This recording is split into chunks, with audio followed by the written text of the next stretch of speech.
el Señor se va revelando poco a poco una manifestación personal a la Virgen María, una manifestación al pueblo a través de los pastores y luego una manifestación a las naciones a través de ese evento de la visita de aquellos sabios de Oriente que llegan a Jerusalén preguntando al Señor.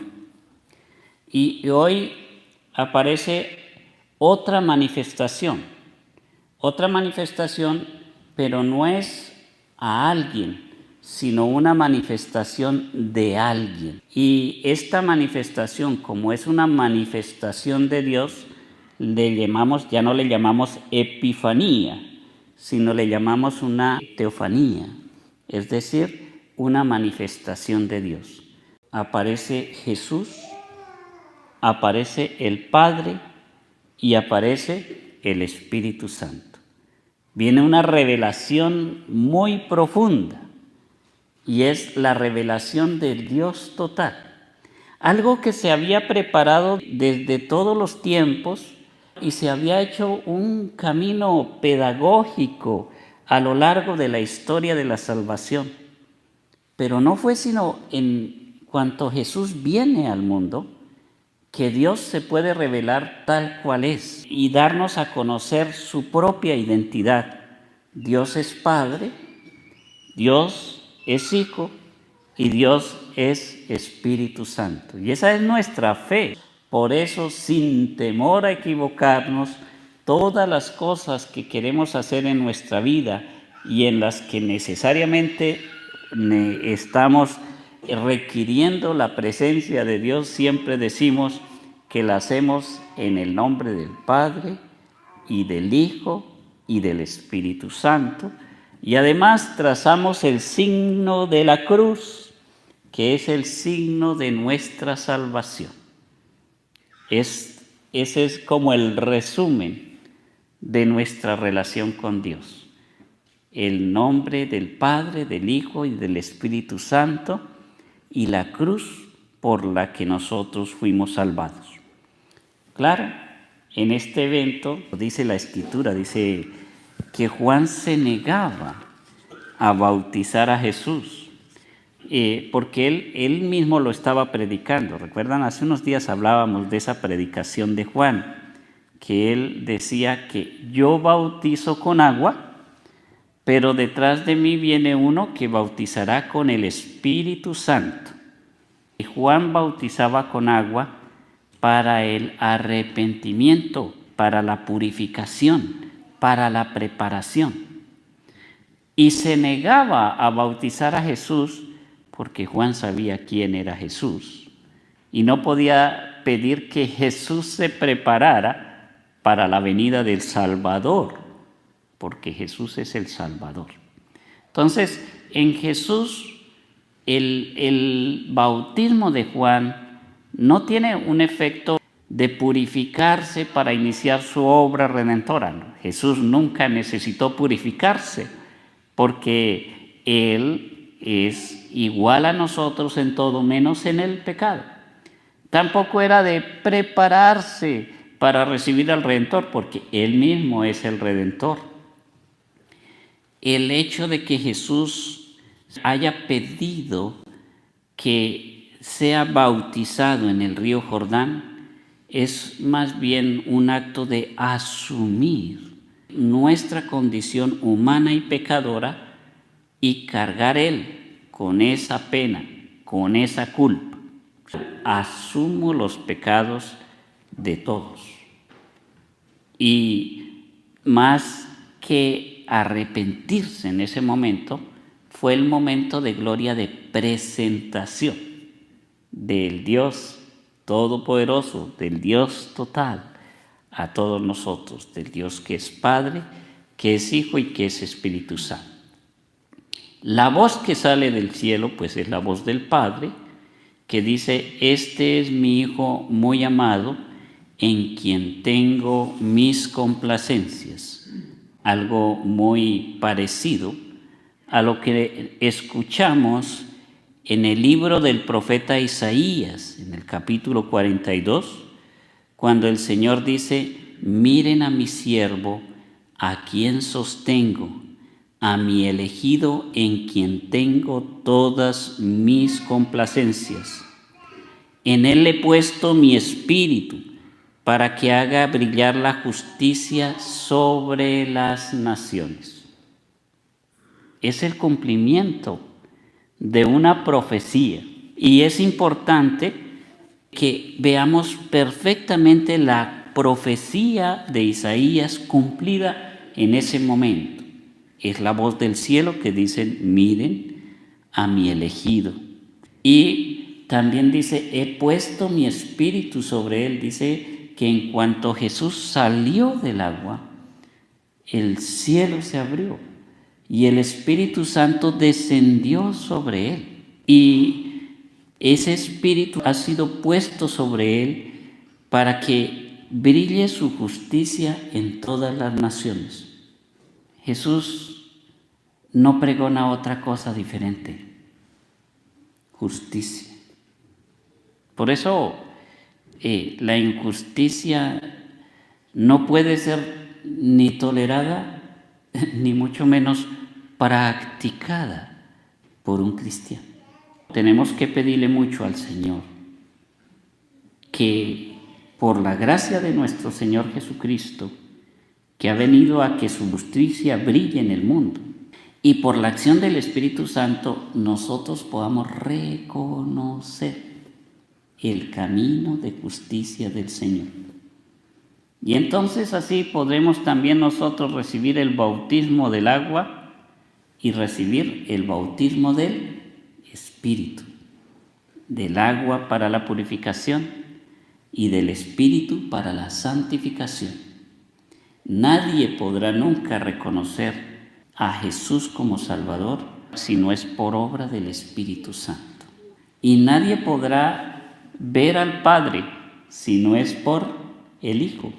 No gritará, no clamará, no hará oír su voz por las calles, no romperá la caña resquebrajada, ni apagará la mecha que aún humea.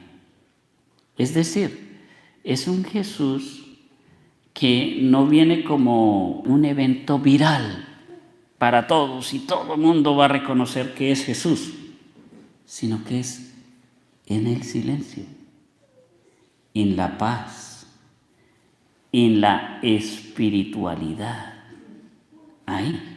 Ahí lo vamos a reconocer. No va a haber posibilidad, aunque hoy en día tenemos tantos medios de comunicación y tenemos tantas formas de llegar al mundo, pero ustedes ven, las cosas de Dios no tienen acogida. Ponga por ahí a un joven a hacer cualquier tontería y verá que el video se le vuelve viral. Hagamos una predicación y verá que no pasa nada.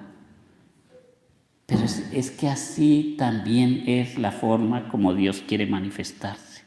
Él no quiere manifestarse como esperaban que se manifestara los doctores de la ley, los fariseos y los escribas, los sacerdotes cuando Jesús estaba en la cruz. Si eres el Hijo de Dios, baja de esa cruz. Hubiera sido fenomenal que Jesús hubiera bajado de esa cruz y que nosotros inmediatamente hubiéramos dicho: claro, es que imagínense, bajó de la cruz, claro que es Dios.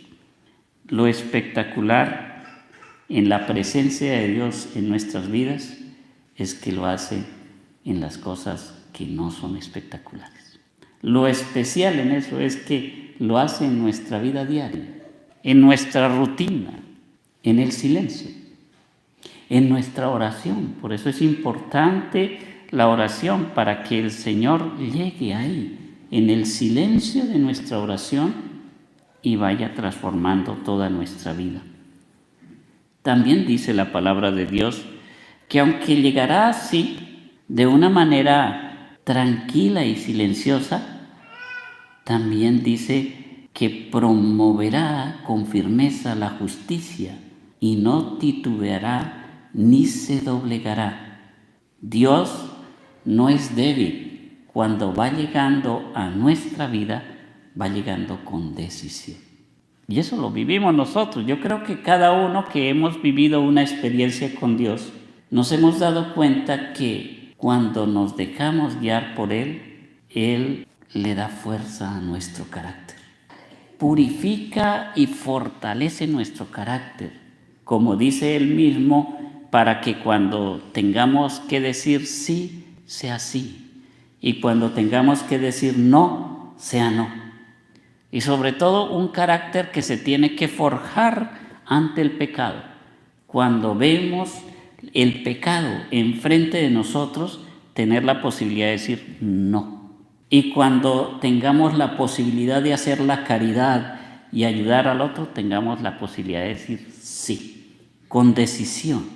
Ese es el Hijo que Dios presenta en el río Jordán.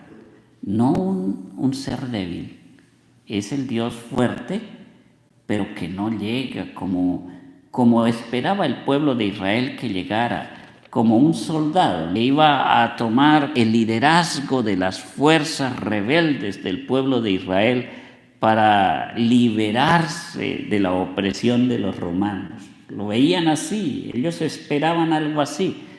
Así no es. Vemos todas esas actitudes de Jesús, pero también que se tienen que reflejar en nosotros. Finalmente, nuestro bautismo no viene precisamente de este bautismo de Juan, sino de Pentecostés, básicamente, que es cuando el Espíritu Santo viene sobre la iglesia. Pero diríamos que hay elementos de la Sagrada Escritura, diferentes elementos de la Sagrada Escritura en nuestro bautismo. Algo del bautismo de arrepentimiento está también claramente el bautismo de sangre, que llamamos, que es el asociarnos a la cruz de Cristo, ¿no? El bautismo del sacrificio también. Y el bautismo con el Espíritu Santo, que es el bautismo de Pentecostés. Hoy también tenemos que recordar ese día glorioso en que fuimos bautizados, porque desde el día que somos bautizados nos convertimos en hijos de Dios, no por derecho o privilegio propio, sino hijos adoptivos de Dios. El único hijo de Dios es Jesucristo. Nosotros todos somos adoptados. ¿No sabían? Cuando al hermanito le dice la hermanita que no lo quiere mucho, usted es adoptado. Qué triste que ahora el Padre les diga a todos la comunidad, ustedes son adoptados. Todos nosotros, por pura misericordia de Dios, somos adoptados por Él, pero Él nos acoge como sus hijos verdaderos. El único hijo de Dios es Jesucristo y nosotros somos hijos por adopción por el bautismo. Qué importante es bautizar a los niños. Sin el bautismo no tenemos ese título. ¿Se imaginan ustedes eso? Una persona que no es bautizada es criatura de Dios, pero todavía no es hijo de Dios. ¡Wow! Porque uno a veces comete un error diciendo, todos somos hijos de Dios. Los niños hay que bautizarlos bien pequeñitos, para que desde bien pequeñitos reciban esa gracia de ser hijos de Dios por adopción a través del bautismo. Y claro, en el bautismo se reciben todas las gracias de Dios.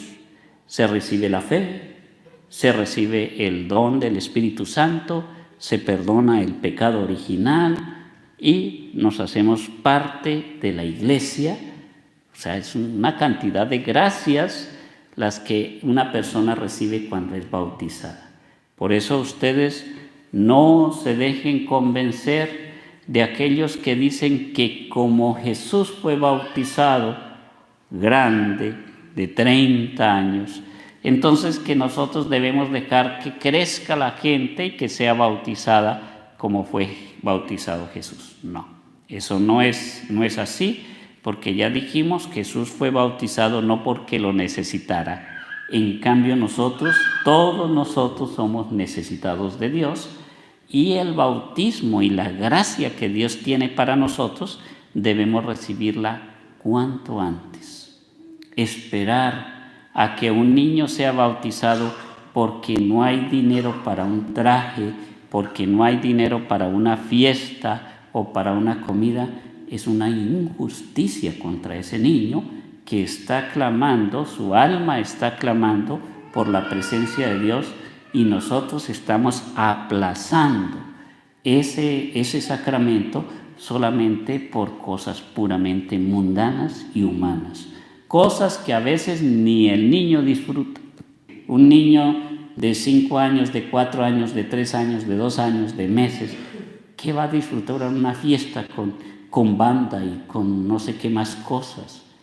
Un niño no disfruta eso. Y más bien es como la excusa o la justificación para hacer una fiesta más. O qué triste cuando la celebración de un sacramento es la justificación para una borrachera más. Qué doloroso, qué triste. Por eso nosotros debemos separar ese tipo de pensamientos con lo que son los sacramentos, y a los niños bautizarlos pequeñitos cuanto antes, porque un papá que es consciente de la necesidad de sus hijos va a decir: yo quiero que mi hijo reciba todas las gracias de Dios lo más pronto posible. No me importa si no hago fiesta, no me interesa si no tengo un traje nuevo, lo que me interesa es que mi hijo reciba todas las gracias que vienen de Dios.